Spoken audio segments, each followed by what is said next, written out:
Hey everyone, I'm working to hit 2,000 subscribers and I need your help to get there. If you enjoy the content, please hit that subscribe button right now.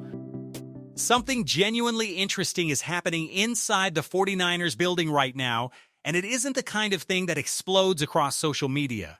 It's quieter than that. It's smarter than that. This front office isn't simply collecting names for the sake of collecting names.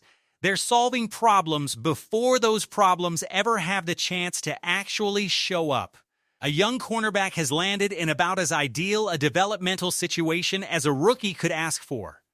There's a veteran tight end sitting on the open market who could quietly transform this entire passing offense. A different rookie just turned heads in a way that never shows up in a single box score. And the league's own coaches and executives just reaffirmed exactly who's still running this defense from the middle of the field. Let's open the door on all four of these stories.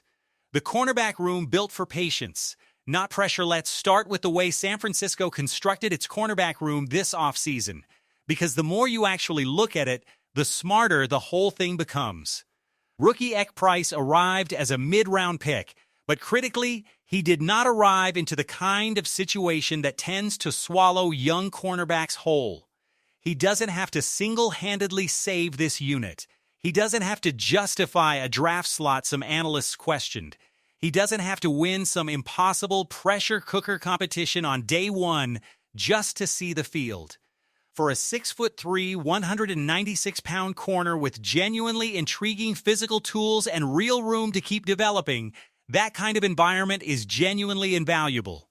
Renardo Green and Diamador Lenoir enter this season as the projected outside starters, which immediately removes the pressure for Price to line up against NFL-caliber offenses as a full-time starter right out of the gate. But here's the genuinely favorable detail buried underneath that depth chart. The door isn't closed to him either.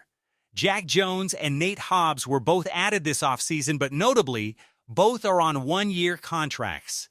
That means they represent proven, experienced answers for right now, not long-term roadblocks deliberately placed in front of a promising rookie. That's exactly where this roster construction gets genuinely smart. If Price needs real time to sharpen his technique, his route recognition, and his overall discipline against NFL-level receivers, this roster is built to protect him while he develops. But if he progresses quickly and starts outplaying Jones or Hobbs, the organization isn't locked into any awkward long-term financial commitment with either veteran that would block his path. He can genuinely rise through merit without this coaching staff having to manufacture an artificial opening or work around some earlier financial miscalculation. That creates a genuinely honest, meritocratic competition, exactly the kind you want to see for a developing young player. There's also a real relationship advantage at play here. Price already has a connection with Diamador Lenoir, and for a young player sharing a room with an established veteran who fully understands the demands of this defense.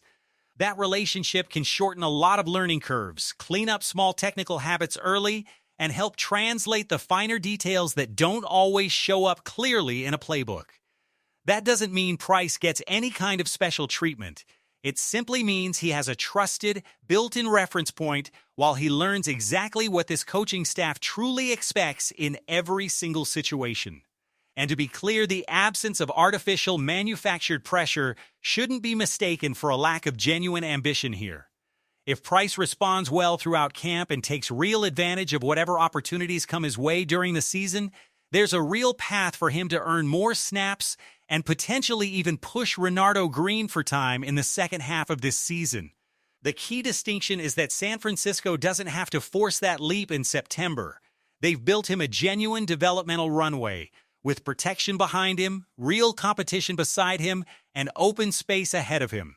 He gets to move at the speed of his own actual development, not at the speed of desperation. Is Jonnu Smith the move nobody's talking about? Now let's shift over to the other side of the ball, because this next conversation carries considerably more urgency. George Kittle remains the unquestioned centerpiece of this passing game, a a tight end who can block at an elite level, attack the middle of the field, and completely alter the temperature of any given game. But relying on a single player to preserve all of that positional versatility creates a genuinely unnecessary level of risk. Jake Tonjes and Luke Farrell bring real experience behind Kittle, but what's still genuinely missing is another explosive receiving threat capable of making a defense think twice before the snap even happens. That's exactly why Jonnu Smith belongs firmly on San Francisco's radar. Pittsburgh released him back in March, and he remained one of the more notable veteran names still available later into the offseason. Sure, his production dipped during his time with the Steelers, but his broader career has repeatedly shown just how dangerous he can be inside a system that actually creates touches for him through motion and space after the catch. San Francisco wouldn't need to promise him some kind of starring role either. They'd simply need to offer a clearly defined job, a genuinely competitive situation, and a real path for him to rebuild his overall value heading into his next contract. Inside San Francisco's own offensive meetings, the appeal here would be pretty easy to see. Jonnu Smith doesn't have to stay glued to the tackle running traditional, conventional tight end routes. Kyle Shanahan could realistically move him into the slot, send him in motion, design specific screens around him, and shift him across the formation while opposing defenses scramble to figure out whether that specific personnel grouping is actually setting up a run or a pass. With Kittle on the field at the exact same time, heavier offensive personnel groupings would stop tipping off this team's actual intentions before the snap. With smaller, lighter personnel, Shanahan simply gains two physical bodies capable of blocking and attacking on the ground instead. This isn't fundamentally about simply piling up additional pass catchers for the sake of it. It's about making that exact same personnel grouping capable of producing completely opposite answers depending on what the defense gives them. That's genuinely how a true second tight end changes the entire chessboard for an offensive coordinator. There's also a real workload consideration worth factoring in here. George Kittle plays this league are even willing to touch. Having another credible receiving threat at that position would allow San Francisco to redistribute certain snaps without completely dismantling the passing game plan whenever Kittle eventually needs a breather. And if he ever missed real time due to injury, Brock Purdy wouldn't be forced to operate some stripped-down, watered-down version of this offense in his absence. For a team genuinely planning to compete deep into January, real depth has to actually preserve an offense's core identity, not simply fill out a roster spot on paper. The contract logistics here support exactly this kind of measured approach too.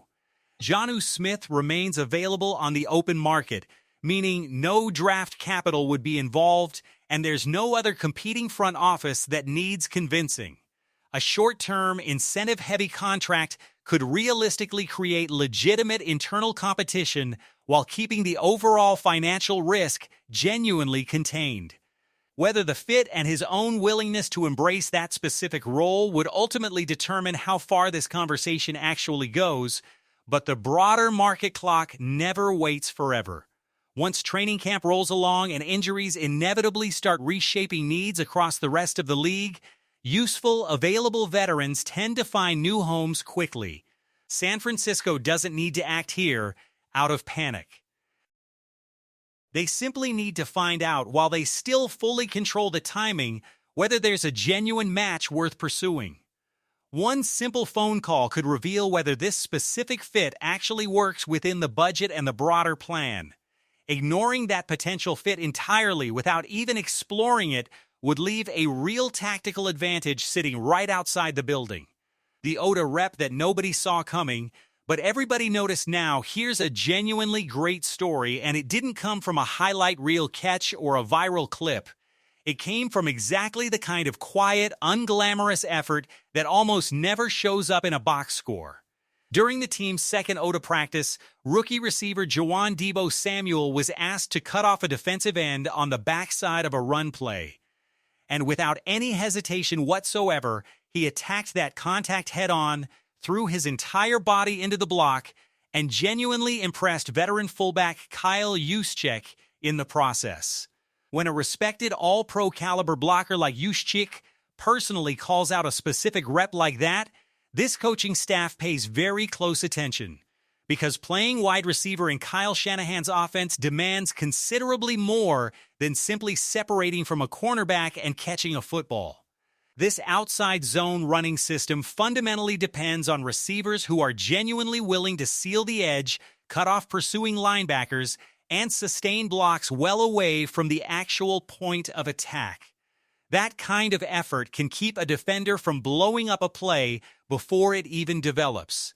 On any given Sunday, that same kind of effort can turn an otherwise ordinary run play into a full touchdown sprint down the sideline. Samuel already brings a genuinely strong 6'2" frame, real speed, and a physical presence capable of bothering opposing defensive backs, which explains a real part of why this team invested a second-round pick in him in the first place. But what he showed during that specific practice rep revealed something even more valuable: a genuine willingness to embrace a completely unglamorous assignment before the pads had even come on for training camp. He didn't hesitate to put his face right up against a defensive lineman. He clearly understood that in Santa Clara. The road toward running real routes also runs directly through real contact first. That single detail could genuinely carry real weight inside a crowded receiver room. This depth chart isn't handing out meaningful snaps based purely on college reputation, and every single receiver on this roster is going to have to prove exactly how they help this offense, even in moments when the ball isn't actually going their way. A rookie who blocks with genuine conviction brings real value even before he sees significant targets early in his career. He can earn real trust within the running game packages, work his way into the overall rotation sooner, and create natural opportunities for the rest of his game to develop organically from there. To be clear, one single OTA rep doesn't define an entire career, and it certainly doesn't guarantee some major role this season. Its real value comes from the underlying behavioral signal it sends. Technique can always be corrected. Physical strength can always be developed over time. The playbook can always eventually be learned. But convincing someone to genuinely embrace physical contact against much bigger, stronger men tends to be a completely different kind of challenge altogether. Juwan Deebo Samuel has already shown this early that he isn't interested in negotiating that specific part of the job. The actual source of the praise here makes this moment even more meaningful too. It wasn't a coach simply talking up a rookie's name or draft status for the cameras. It was Kyle Juszczyk himself, a player who fully understands every single angle, responsibility, and sacrifice required to make this specific running system actually work, calling out one specific action he personally witnessed. That gives this entire moment real, genuine substance behind it. Fred Warner remains untouchable, even coming off injury finally. Let's talk about a name we simply cannot stop bringing up on this channel: Fred Warner. There's a meaningful difference between generic public praise and the genuine opinion shared when actual league executives, coaches, and scouts are specifically polled and asked to rank the very best players in this league. In ESPN's Jeremy Fowler's behind-the-scenes survey, Fred Warner still holds down the #1 overall spot among every linebacker in the NFL. And given that a fractured ankle ended his season back in Week 6 last year, that recognition carries even more genuine weight than usual. The entire league watched that injury happen in real time. And even with that context fully considered, the people actually building rosters and designing weekly game plans across this league still rank Fred Warner above every other linebacker in football. Some will inevitably try to frame this upcoming season as the unavoidable beginning of his decline. It's the easy, predictable narrative to reach for. Veteran player, a visually rough injury, fewer total games on his most recent ARSM. But the actual numbers Warner produced before that injury simply don't describe a player who's fading away. Across just 6 total games last season, he racked up 51 tackles, including 2 for a loss, 3 pass breakups, 2 forced fumbles, and a fumble recovery. he was still actively impacting every single phase of this defense in that limited sample. His recovery timeline also gives real, concrete reason for genuine confidence. Warner reportedly nearly returned to action had the 49ers advanced further into last year's playoffs, and he's been fully healthy since late January. A fractured ankle absolutely deserves real respect and continued monitoring, but it simply doesn't demand the same kind of lengthy reconstruction typically associated with a torn ankle or Achilles injury. All signs point toward Warner returning fully prepared to reclaim his elite standing in this league. Reducing Fred Warner purely to statistics would honestly miss the exact quality one NFL coordinator specifically emphasized about him. He diagnoses plays faster than literally anyone else in this league. That's the kind of impact cameras simply can't always fully capture. Before the snap even happens, Warner is already identifying formations, communicating adjustments to his teammates, and getting everyone properly aligned. After the snap, he processes the actual movement and reaches the point of attack before an opposing blocker can even fully develop his angle. It isn't purely about physical speed, it's about genuine mental speed, effectively commanding the other 10 pieces around him on that defense. Last season painfully exposed exactly how large that influence truly is. This defense was already dealing with Nick Bosa's absence and still managed to survive through certain stretches. But once Warner went down, the entire structure lost its stability. Alignment mistakes started showing up. Plays broke down more frequently. The entire unit fell off noticeably, making it painfully obvious just how much of this defense genuinely runs directly through him. Sometimes the strongest possible proof of a player's greatness shows up precisely in the void that nobody else on the roster can adequately fill. Warner defends the run at an elite level, holds up consistently in coverage, and effectively gives this entire defensive system its actual voice. His place at the very top of this ranking isn't some kind of sentimental lifetime achievement recognition either. He's earned 4 All-Pro selections since 2020, trailing only Myles Garrett, who has 5 over that same stretch. That respect remains fully intact because the tape genuinely still backs it up, and because opposing offenses fully understand exactly how many problems Fred Warner creates before he even touches the ball carrier. For San Francisco, his full return means considerably more than simply getting a starter back on the field. It means restoring genuine order to a defense that needs to become physical, coordinated, and reliable once again. The doubters can keep pointing at that ankle injury and waiting for the eventual decline, but inside the league itself, the read remains entirely different. As long as Fred Warner continues seeing the game before everyone else around him, that throne remains fully occupied. Wrapping it up, so there you have it, faithful. A rookie cornerback in Ek Price set up with about as ideal a developmental path as this league allows. A genuinely intriguing, low-risk opportunity sitting right there in Jonnu Smith that could meaningfully transform this passing offense's versatility. A different rookie in Jawan Deebo Samuel already sending real signals about his football character before the pads have even gone on. And Fred Warner once again reminding the entire league exactly why he remains the standard at his position, injury or not. There's an old truth about championship-caliber seasons. By the time everyone finally understands the real importance of depth, it's usually already too late to actually build it. San Francisco appears to be working well ahead of that exact moment. Not every single roster decision needs to explode across social media to actually matter. Some decisions simply need to make this roster more prepared, more versatile, and considerably less vulnerable once January eventually tightens its grip. So tell us what you think down in the comments. Should the 49ers actually make a real call to Jonnu Smith?